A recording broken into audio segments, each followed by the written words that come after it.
Welcome back to Milan Recording Studios. My name is James Pavel Shawcross.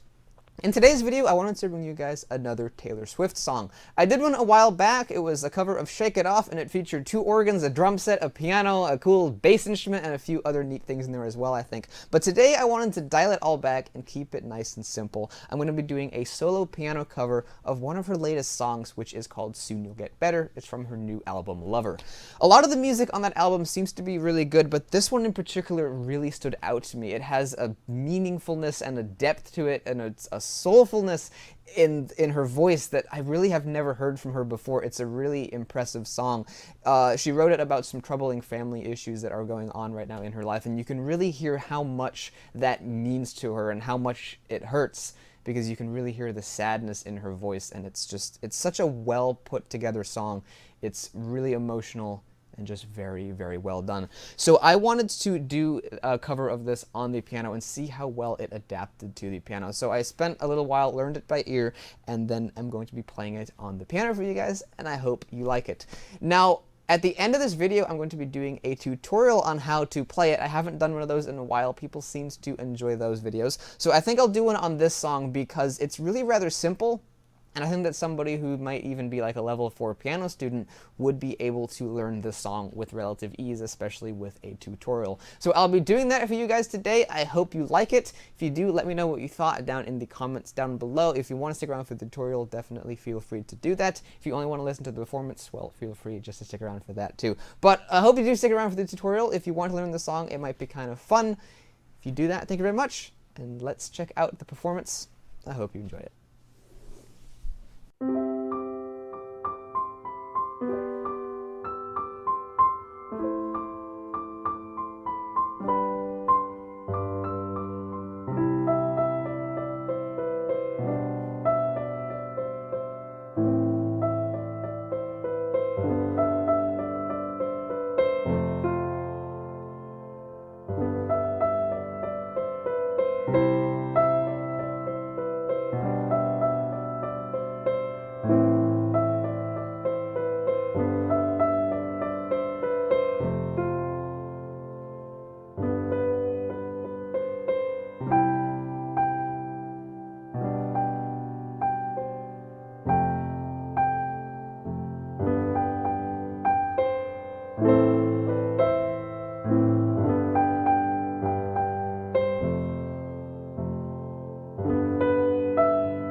So I hope you guys enjoyed that performance of Taylor Swift's Soon You'll Get Better. It's a really, really pretty piece, and I hope that even if you're not a Taylor Swift fan, you will be able to appreciate that it actually is a really nice song, and it has a beautiful melody.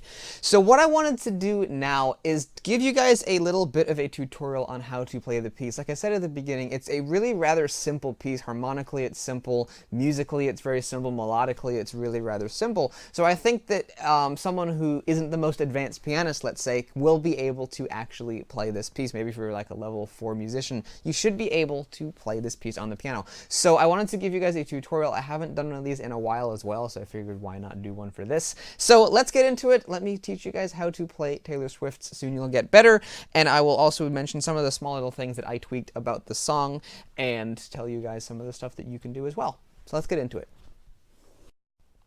In the song, what I did first for the intro was I shifted everything up an octave. That's the first thing I changed about the song, because if I kept everything right down here in this range of the piano, if I kept the chords in that range of the whole song, it might get kind of monotonous.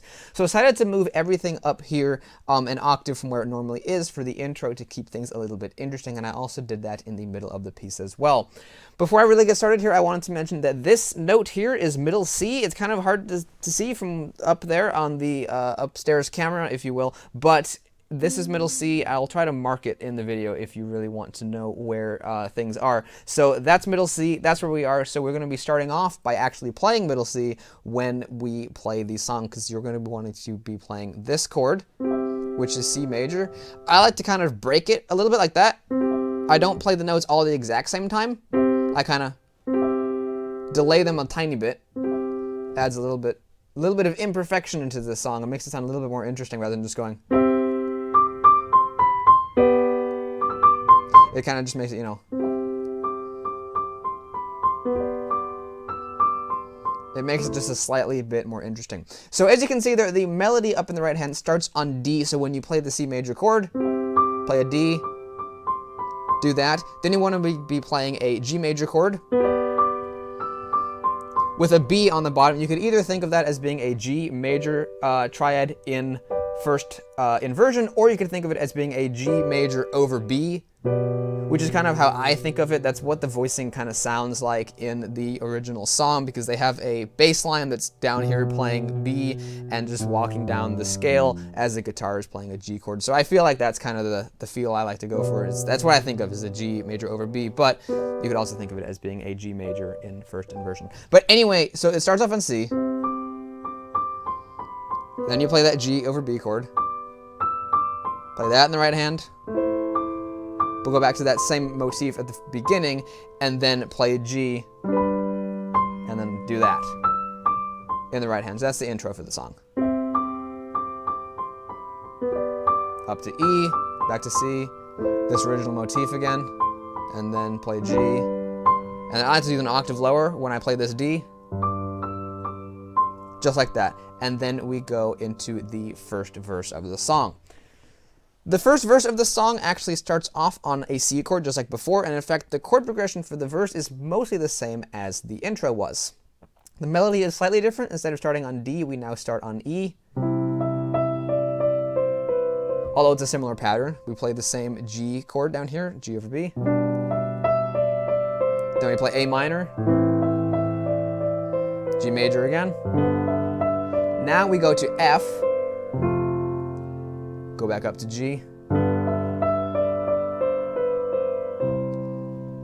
and that is one loop of the chord progression. So the chord progression throughout most of the song is C major, G major, or G over B if you want to think of it that way, A minor, G major, F major, G major, and then it goes back to C, which resets the chord progression, and you start again from there. So that's the chord progression. It's really rather simple. During the bridge it does change, and the intro was slightly different, but that is the chord progression throughout the majority of the song. So as you can see, it's really rather simple.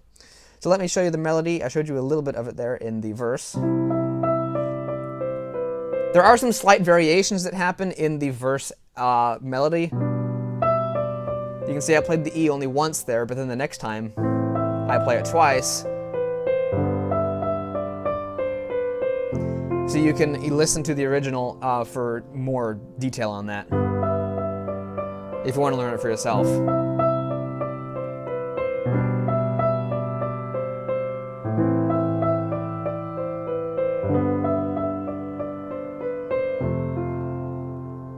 Then to move on to the chorus, after you finish the verse, you do a little melody line like that. Again, in the first verse and the second verse, that little melody line is slightly different, so if you really want to play it as close to possible as the original, you would want to go to the original and take a close listen to some of the melody lines and follow that by ear as closely as possible. Even if you've never learned a song by ear and you think you can't, give it a shot with this one. It's a really simple song, and I think it would be a really great song to try to learn by ear for the first time if it is your first time. Or even if you've tried before and you've been unsuccessful, give it a shot again with this one. I'm giving you guys this tutorial to help you along, and so you can use this tutorial as a guideline and then go to the original song and try to learn some of the small, minute, specific details about the song. So let's move on to the chorus of the song. We've already talked about the verse, so let's move on to the chorus now. The chorus of the song is where the chord progression changes. It uses the same chords that we've already had, but just in a different order. So what we're going to want to do is start on G in the right hand, like that. Play our G over B in the left hand. This time, instead of going to A, we're going to go to C, F. Go up to G. Now we're going to play that A. I harmonized the right hand there in that little bit. You don't have to if you don't want to. You can if you want to. Or you can try to harmonize other parts of the melody as well if you want to. Now we go to a G major. Play F and C. Up to G, play this little melodic motif, and then that is the end of the chorus, and we go back to the intro theme, which is like this.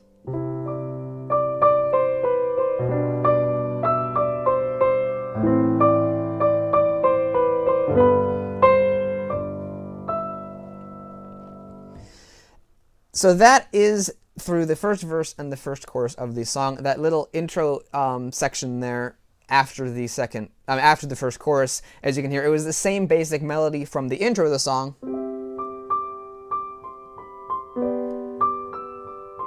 but I've changed it a little bit. It's down in the lower octave, and I'm playing octaves in the right hand to keep things a little bit interesting. Now, the first verse and the first chorus of the song are virtually identical to the second verse and the second chorus of the song. There are a few small little melodic details that I'm going to, breeze over here and not mention. If you really want to learn all the specifics, you can, again, go listen to the original song if you're interested in learning this piece for yourself. But what I figured I'd do is play through the second verse and the second chorus all the way through, because I've kind of skipped over doing that so far. So I'm going to play the second verse and the second chorus through until I get to the bridge. And if you want to, once you learn the song a little bit better, you can try following along with me playing it, and hopefully that helps you guys if you're interested in learning the song.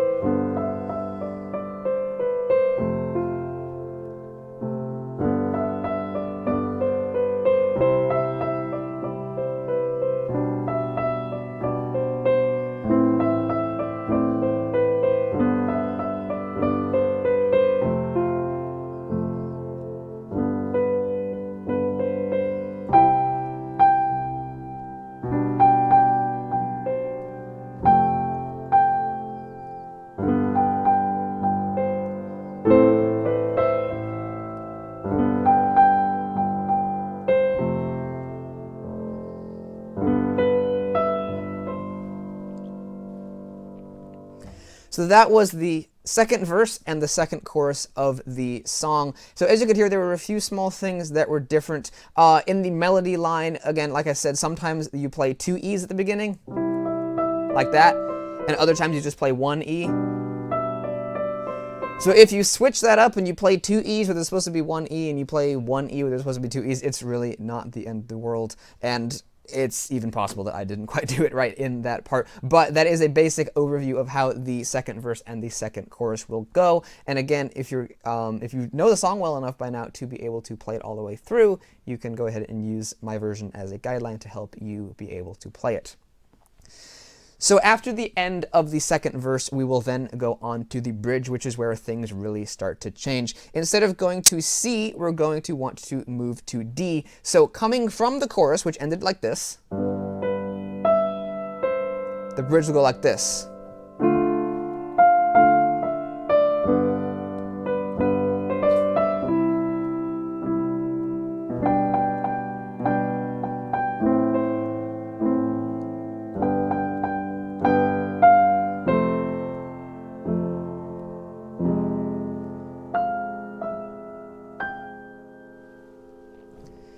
So that is the main part of the bridge. So what exactly is going on there? Well, first of all, we have a D minor chord, which we start off with. So instead of playing a C major, now we're playing the second degree of C, which is D.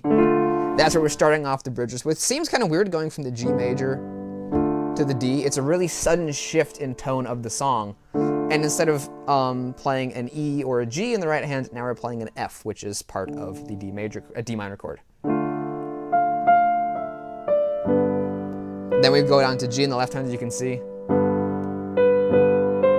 Walk up the scale, starting from B, going up to E.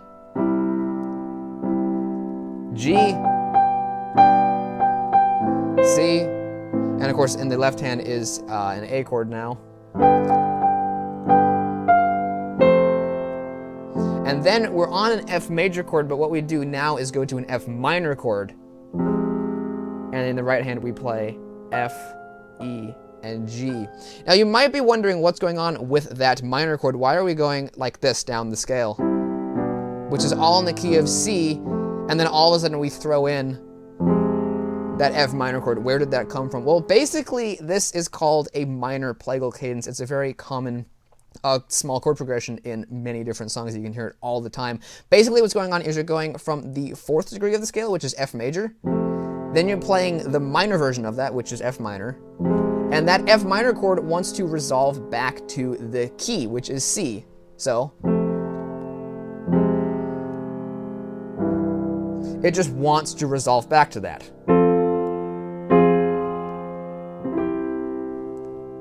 That's where it wants to go, and so they're using that to help bring us out of the bridge into the theme from the verse and chorus again. So this is how that goes. Let's start from here. Oops, I think I messed up a little bit. Yeah, I did.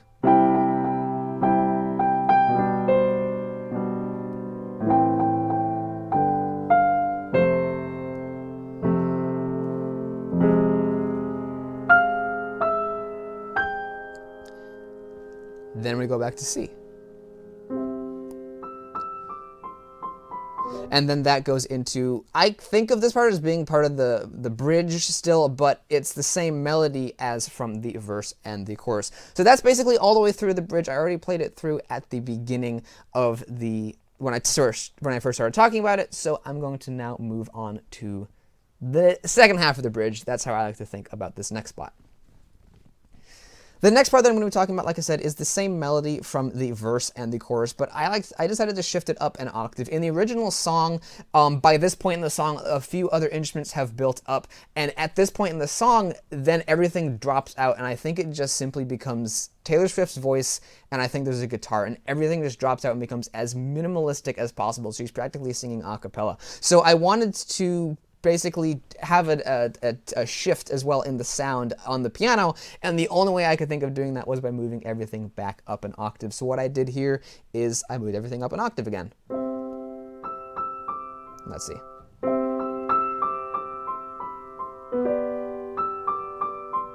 Melody is slightly different, but it's the same basic idea that we've had from the verse, the same chord progression from the verse too.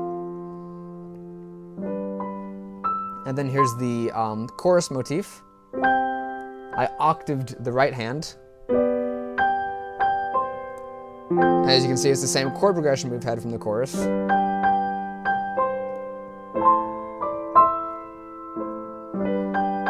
I dropped an octave there. And then we have this cool walk up.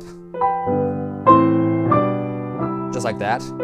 So we've got B in the right hand and G in the left hand. So we've got B, C, D, and E, and then that's over a G, A, B, and C in the left hand. Just like that. And then I added in the tenths down here, and octaves in the right hand,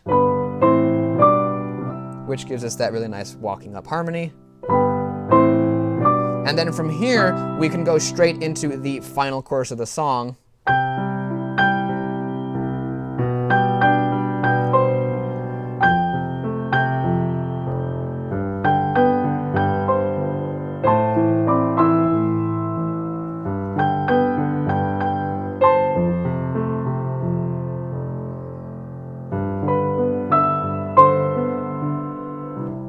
So that was the final chorus of the song. The only thing I really changed from the second and the first chorus would be the fact that I'm now doing octaves in the right hand, as well as the fact that I'm rolling the chords in the left hand.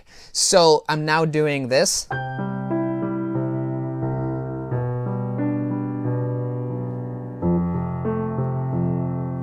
For each chord instead of just simply going. I'm now rolling them from the bottom note up to the top and then back, and then after I do that, I drop down an octave and play the root. In this case, I play a low B, which sounds a little bit funny, but playing G also doesn't quite sound right. Well, it sounds okay, but it's not the way they did it in the song, so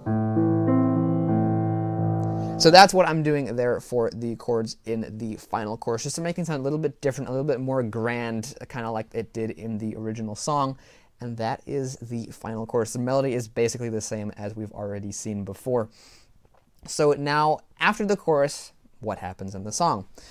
Well, basically, after the chorus is over, it ends on a G chord, which I like to roll. Sometimes I just end up playing it just all together, but other times I roll. It just kind of depends on how I feel at the time. And then from there, we go back to the intro motif. And in this time, I decided to roll the chords as well, like we already have been. Like this.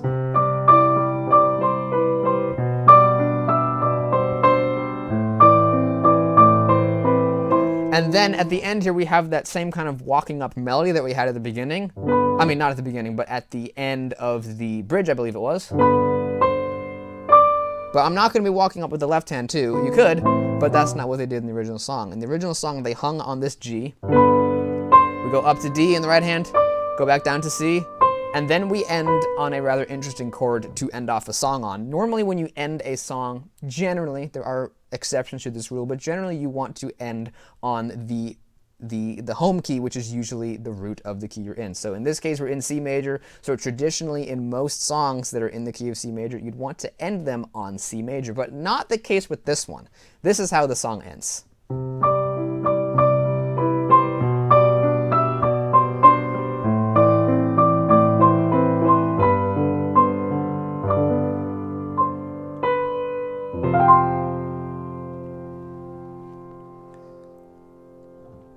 So what exactly is going on there? Well, technically it does end on a C chord, but it's not your standard C major triad. Instead, what's happening here is you're playing a C suspended 4 chord. Now that sounds scary, but basically what a C sus chord, that's what people usually call them, is when you take a regular C major triad, which is C, E, and G, and you suspend the third by raising it up a half step.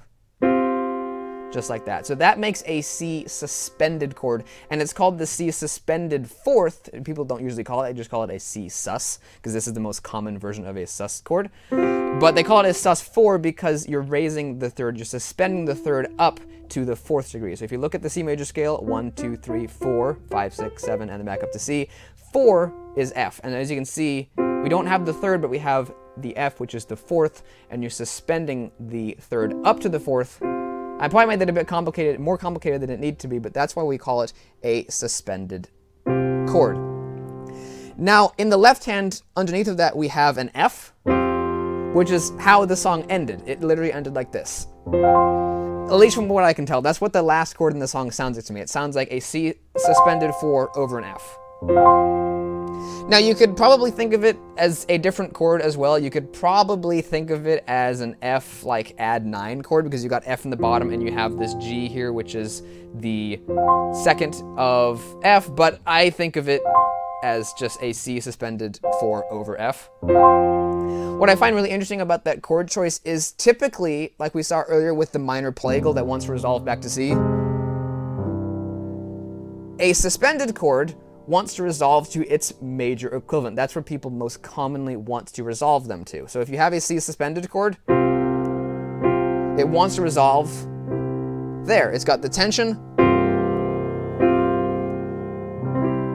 and then the tension is released when you play the major version of that triad. But they don't do that in this song. They just end it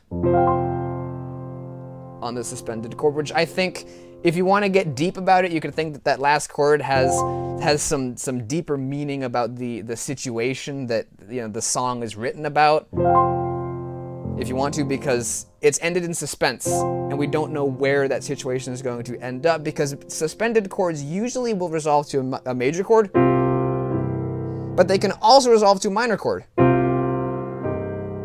It's a bit odd, and I like to just resolve a C suspended second to a minor chord.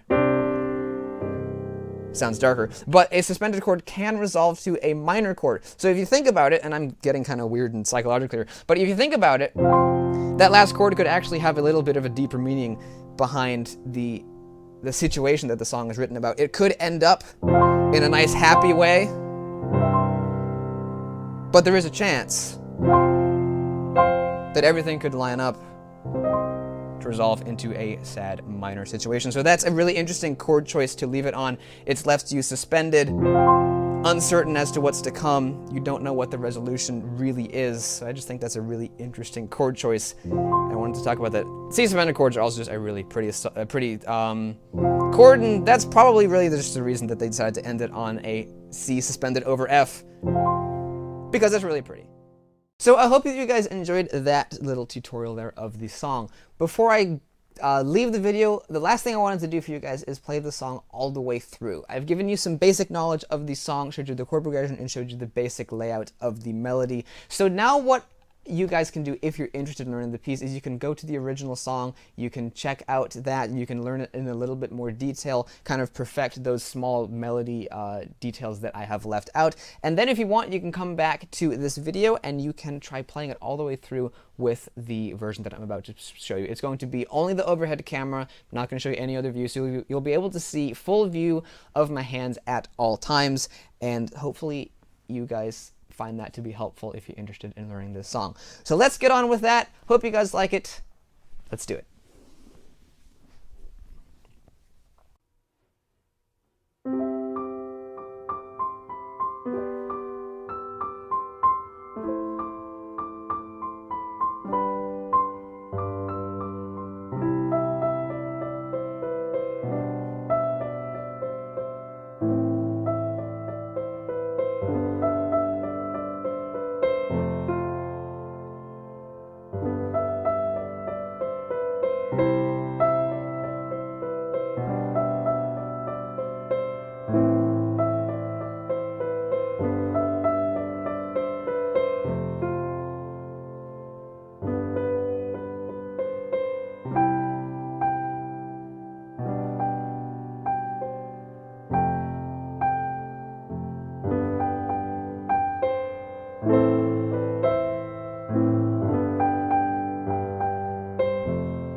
So I hope you guys have enjoyed this cover and tutorial of Taylor Swift's new song, Soon You'll Get Better. It's a really fantastic piece. I love how it sounds on the piano. The original is absolutely beautiful, but it also sounds pretty good on the piano too. I love the open, airy quality that the piano can have, especially in that treble, and I think it definitely matches the sound of the original song. I think the original song had a few traces of piano in there. I'm not 100% positive, but I do believe there was some piano in the original. It would have been kind of cool if there was a little bit more, but hey. What can you do? So the original was beautiful. It sounds pretty good on the piano, and I really hope that you guys enjoyed hearing it at the studio.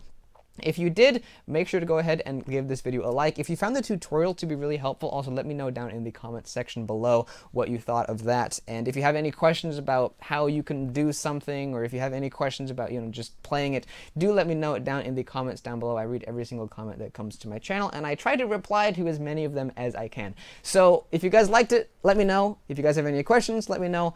And if you're new to the channel, you might want to go check out my channel because you might like some of my content. I do quite a few covers as of late, and I also do lots of reviews of keyboard instruments like pianos and other things like organs, keyboards, and other oddball stuff that I run across, like a harpsichord if I ever find one. So if that sounds cool, you might want to think about subscribing if you're not already. If you do that, well, thank you very much. Make sure to hit the notification bell to stay tuned of all of my future uploads. And if you do that, well, thank you very much, and I will see you in the next video. Goodbye.